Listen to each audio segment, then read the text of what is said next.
What's going on, everyone? This is the RFBM podcast, Raising the Financial Bar with Mar.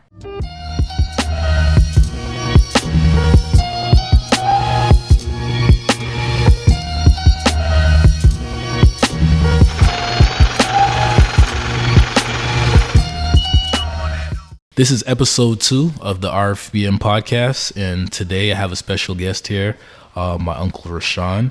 Today he's going to discuss 401ks as far as it relates to retirement, your Roths and whatnot. And without further ado, I'll just have him introduce himself. Yeah, I appreciate you having me on the show for this episode, Shamar. And it's great to be here. I feel like I have some experience in the industry.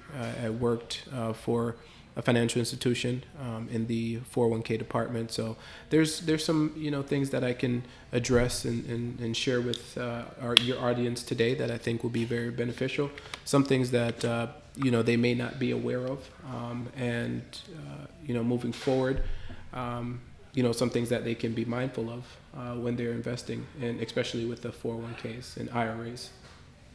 Okay, so before we go any further, for those that don't even understand a 401k, can you give them just a brief synopsis of the meaning of 401k? Yeah, of course. So with every company, and I will preface that every company is different, right? So, ultimately it comes down to the plan administrators for your company and what they have or what they offer as a 401k plan. But theoretically speaking, the 401k is your way of saving for retirement, ultimately. And it's not necessarily just an account where you each paycheck make a contribution and it just sits there idle. Your funds are actively in the market. And of course, it's subject to market fluctuations because, again, you're investing in several different things. It's completely up to you. Mutual funds, your stocks, your bonds, right. Things of that nature. So there's things to be mindful of, and that's why I'm here today, and I hope that with some of the information that I provide, it can help you in making those decisions. Of course, I am not a tax advisor, nor am I. Disclaimer. Yeah, exactly.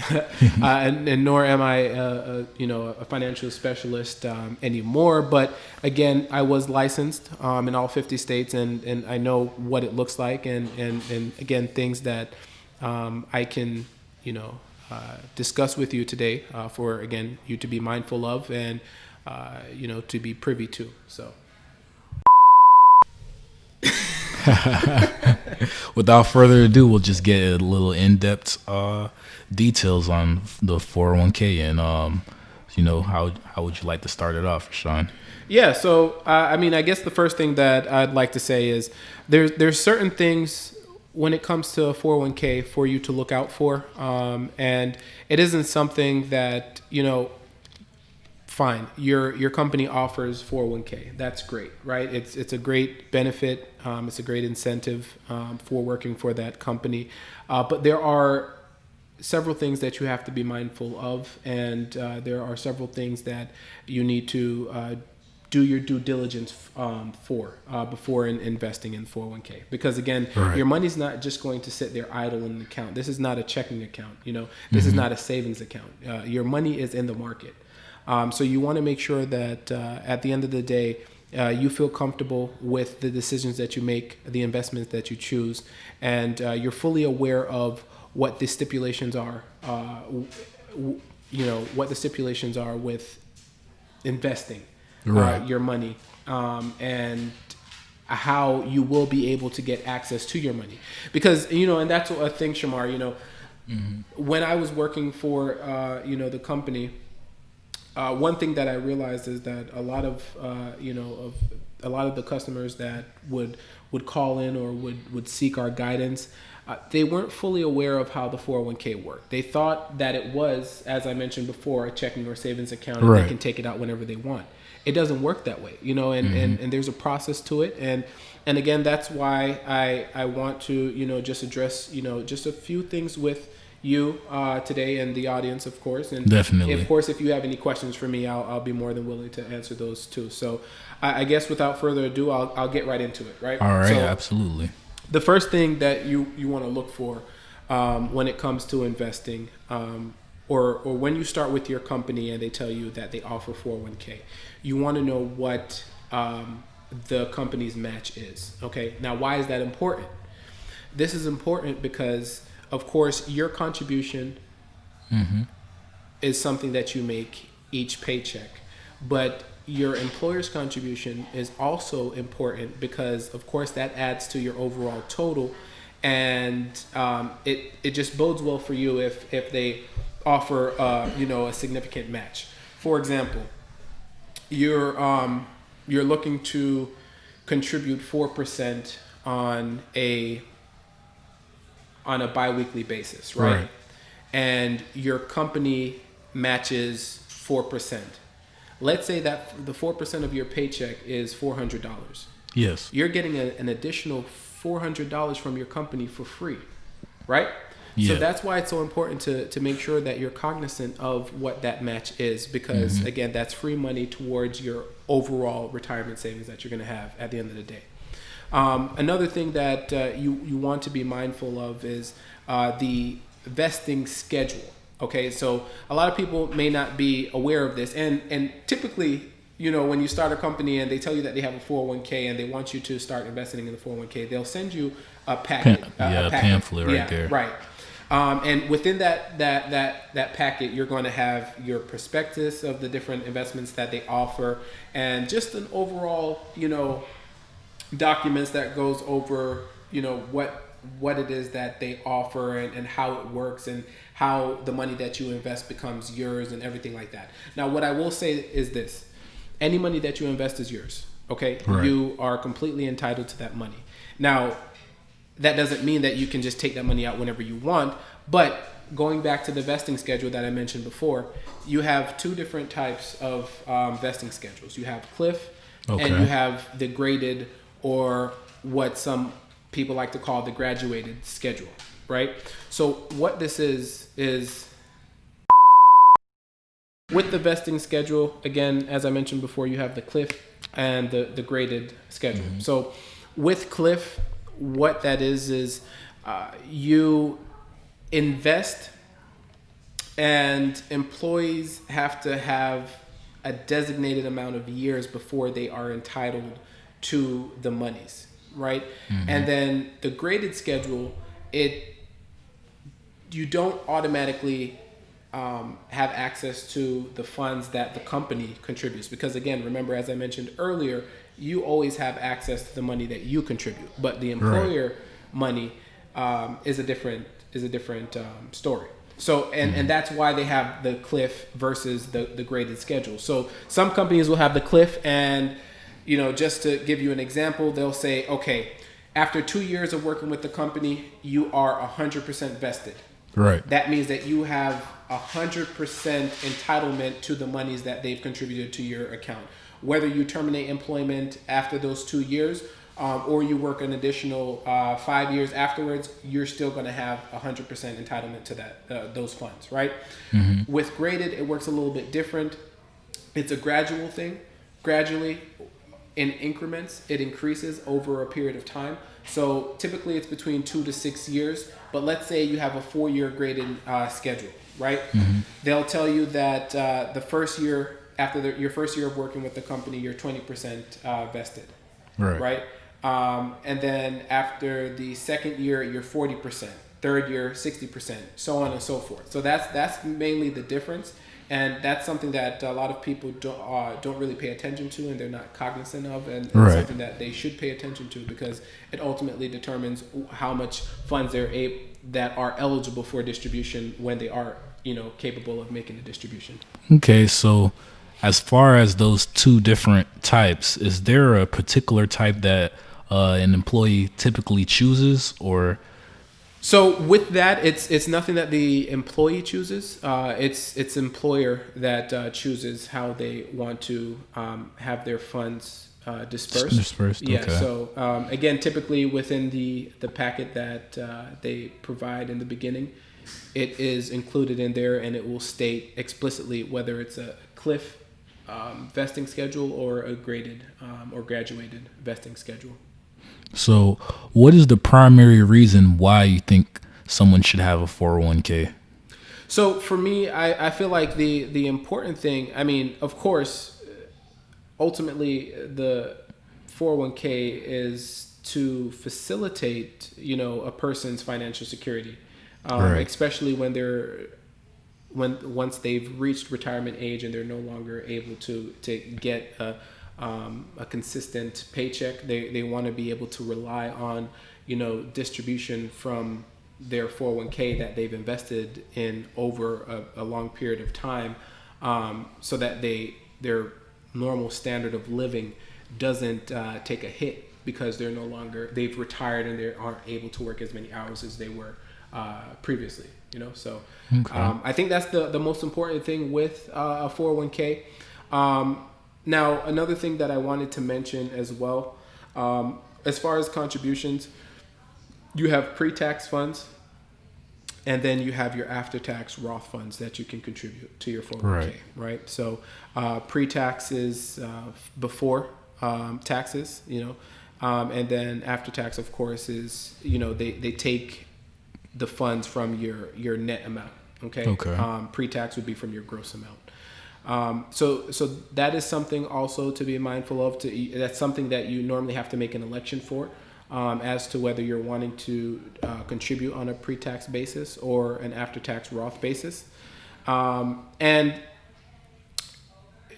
just to put this into perspective, the main reason why this is an important decision for anyone that's looking to invest is really you're just deciding whether you're wanting to assume your taxes up front, or if you're wanting to wait until after, or wait until you're able to take a distribution and pay the taxes at that time.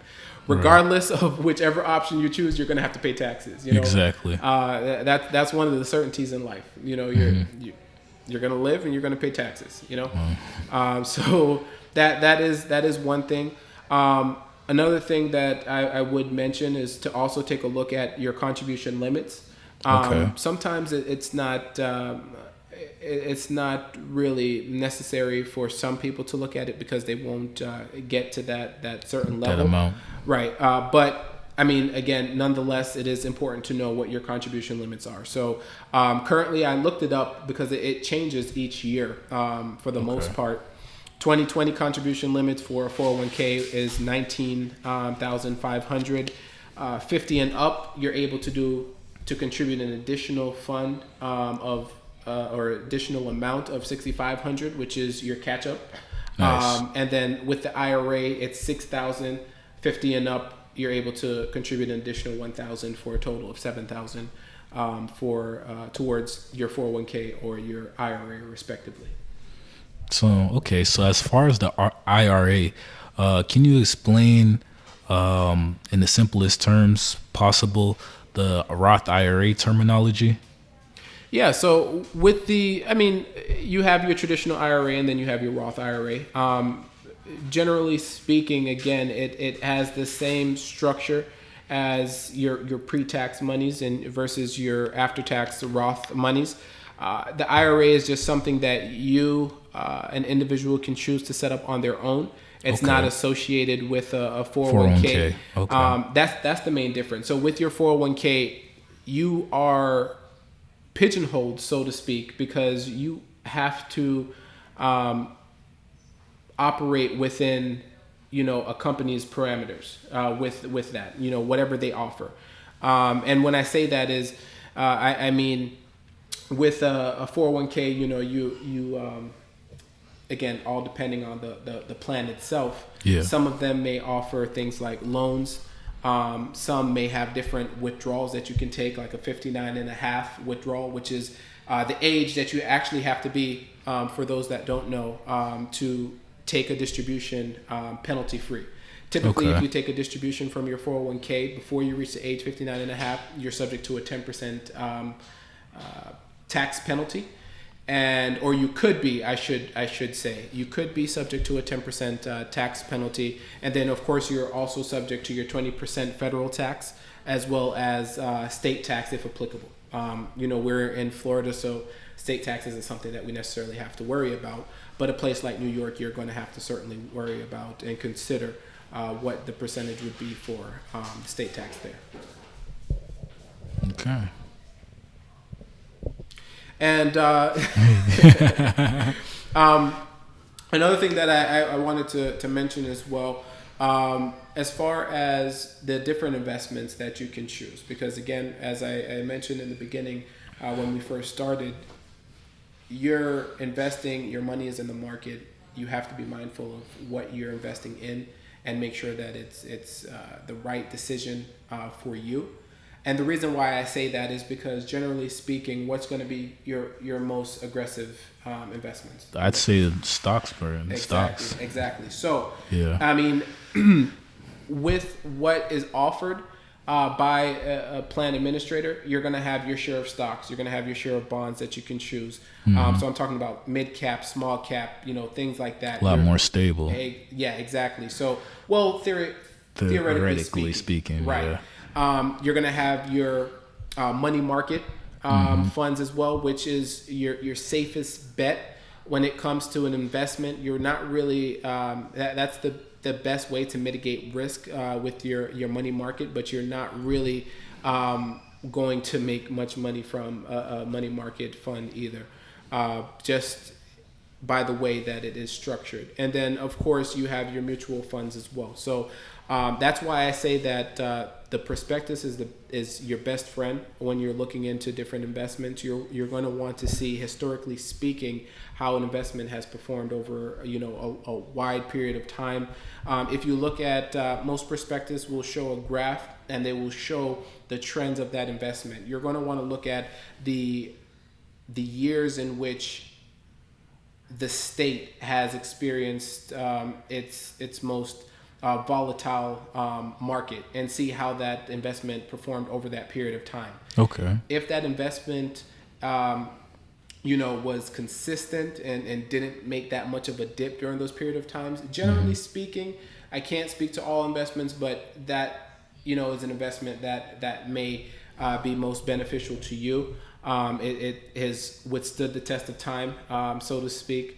And it's one of the go-to investments that you can choose from. But again, you have to make an educated decision. Look at the prospectus, educate yourself on what that investment is and how it performs.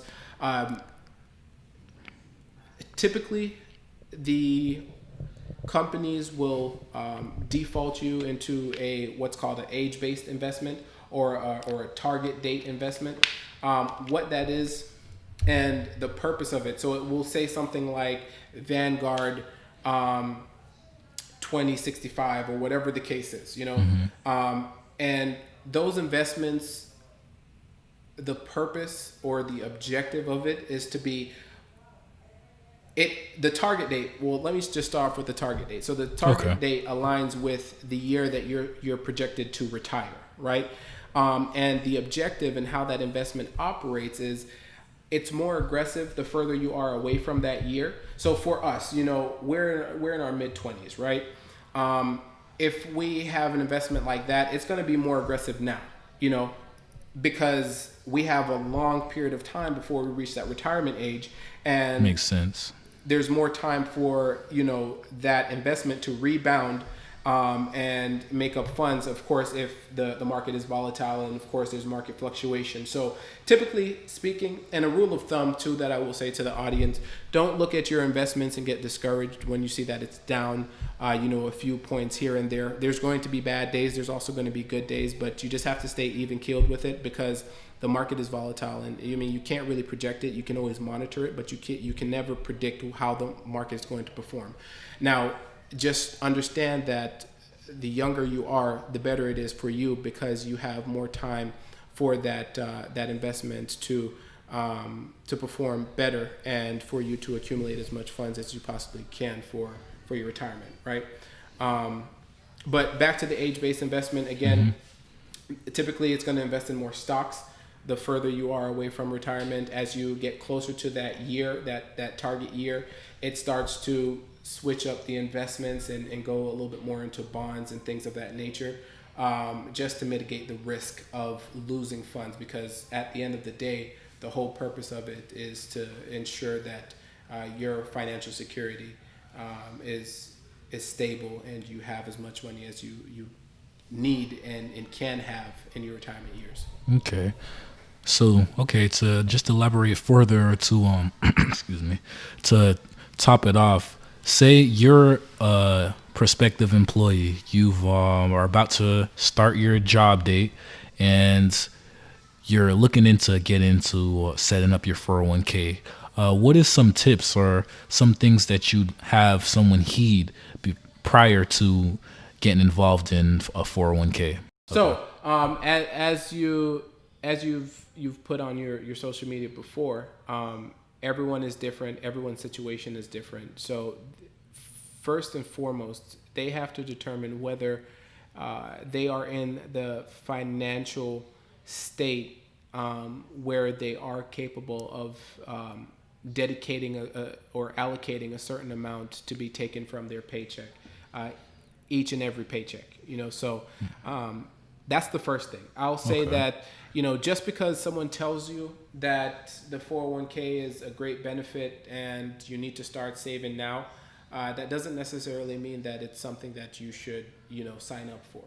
Okay. You want to do your due diligence, you want to do your research, and you want to make sure that at the end of the day, your immediate financial needs are taken care of before you dedicate, funds from your paycheck to go towards your retirement fund. So that's the first thing, right?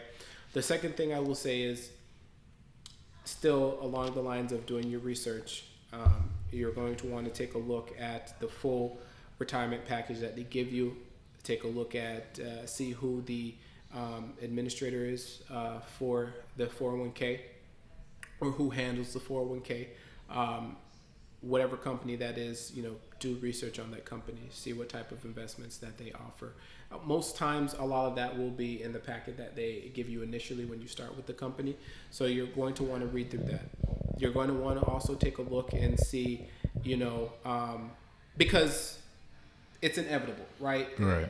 In life, there's going to be obstacles. There's going to be times where you're in a financial bind and you need some form of relief. And most times people are going to look to their 401k because they say, hey, I've been contributing to this for a while now. It hasn't benefited me to this point, which it's not set up to benefit you during your working years. Right. It's to benefit you later on. But that's why I say that you want to make sure that you actually read through the contract that they provide, because again, as I mentioned earlier, some companies offer things like loans. They'll say that you can take 2 loans from your vested portion for the year, or whatever the case is. That's just an example. It varies between companies. They'll say that you can take certain withdrawals, and then a lot of times people aren't really aware of this either. And I would implore you to take a look at your actual 401k paperwork, or even call out to the financial institution that holds your 401k account and ask them, because there's what's called the safe harbor guidelines, right? Okay. Now, this is extenuating circumstances where the customer is in a financial bind, or the employee, I should say, is in a financial bind, and they just need to get a hold of the funds. But let's say for whatever reason their company doesn't offer any loans or any distributions that they can take from their 401k. The safe harbor guidelines, typically, if offered by that 401k plan, it covers 6 general scenarios in which you could potentially be able to take funds from the account, right? So medical care expenses for employees and their immediate family, costs associated with the purchase of principal residence, tuition related educational fees, and room and board expenses for 12 months for post-secondary education. So you couldn't use it for like high school if you have your child out of state for school, or whatever the case is. It would be for post-secondary. Payments necessary to prevent eviction from principal residence, which I think is a huge one. funeral expenses, because again, we can never really predict those things if they Right. arise.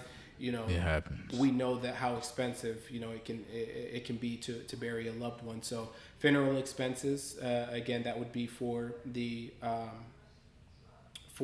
customer or their immediate family. Now, I use the immediate family term very loosely. You would just have to find out from them who would be considered They classify as immediate family. Exactly. And then lastly, certain expenses to repair damage to primary residence would be the last one. So safe harbor guidelines, again, that's like last resort, something that's offered by a lot of 401k plans that you may not have been privy to. I've never even heard about that. Yeah, exactly. So, and that's why I'm here. You know, I have insight. I was there working for a financial institution for a while, so I know what is offered. And you know, most times when you call, everyone that works for, well, most of them that work for the company, they are compassionate, and you know, every situation is going to be different, but they'll definitely listen to what you're going through, and at that point, they'll do a full analysis of your plan and see what's offered, and you know, I would hope that they would recommend, you know, and exhaust every resource possible for the customer, because again, it's one of those things, and we're living in a time now where there's a lot of different things going on that you know, may have or cause someone to be in financial restraints. So, you know, it's definitely good to know what your options are. In regards to 401ks, I've never heard about you said safe harbor. So. Safe harbor guidelines, right? Yeah. And you actually can go to irs.gov, and a lot of times that information, it is accessible there. You can actually get a lot of the information, whether it be taking a look in future years to see what the contribution limit is, what the catch-up amount is, the safe harbor guidelines, as I just mentioned, things like that. All of that is accessible there, and you can definitely go there to do, you know, your research. So. All right, that's very insightful. As far as that goes, is there anything else you'd like to add? No, I mean, that's pretty much it for me. I just want to say to you that I applaud what you are doing. I think that it's definitely a good thing. I don't know why it's not stressed enough in our school system. Absolutely. Today.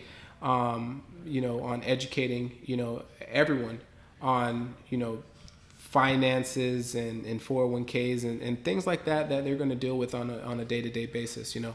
But again, you're doing an excellent job, and you know, I definitely hope that the audience out there, you know, takes full advantage of the resources and the different guests that Shamar brings on to his podcast, because you know, that insight you're not going to get anywhere else. Definitely not in the schooling system.